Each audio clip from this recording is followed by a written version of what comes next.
শ্রেণীকক্ষের ভেতরে শিশুদের কান্না, চিৎকার, হুড়োহুড়ি। পুড়ে যাচ্ছিল শিশুদের দেহগুলো।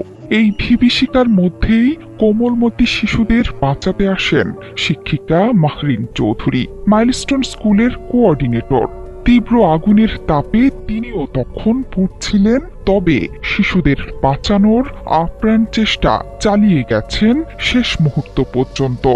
বেঁচে ফেরা শিক্ষার্থীদের ভাষায় ম্যাডাম বারবার বলছিলেন, দৌড়াও, ভয় পেও না, আমি আছি। কিন্তু শিশুদের বের করে দিয়ে শেষ পর্যন্ত আগুনের গ্রাস থেকে নিজেকে বের করতে পারেননি মানুষটি। মা বাবার পরেই শিক্ষকের স্থান। বিদ্যালয়ে শিশুর শিক্ষা থেকে নিরাপত্তা সবকিছুর দায়িত্বই চলে আসে শিক্ষকের ওপর। বিমান বিধ্বস্তের সেই বিভীষিকায় ফুলের মতো শিশুদের আগুনের মধ্যে রেখেই নিজেকে বাঁচাতে পারতেন মাহরিন চৌধুরী। কিন্তু শেষ নিঃশ্বাস পর্যন্ত শিশুদের মাথার উপর ঢাল হয়েছিলেন এই মানুষটি। ২০ জন শিশুকে নিরাপদে ক্লাসরুম থেকে বের করে আনার চেষ্টা করতে করতেই পুড়ে গেছে তার শরীরের পুরোটা। শেষ পর্যন্ত এই বিশাল হৃদয়ের মানুষটিকে বাঁচানো সম্ভব হয়নি। নিহত প্রিয় ছাত্রছাত্রীদের সাথে তিনিও চলে গেলেন না ফেরার দেশে।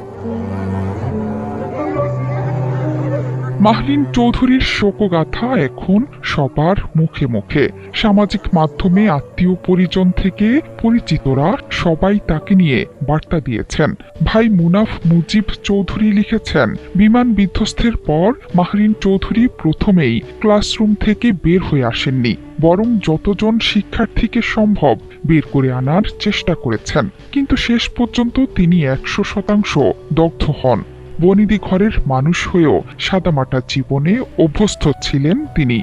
মাইলস্টোন স্কুলের জ্যেষ্ঠ শিক্ষক হওয়ায় তার কাঁধেই ছিল অনেক দায়িত্ব। শিশুদের কাছে যিনি ছিলেন অত্যন্ত প্রিয় মুখ।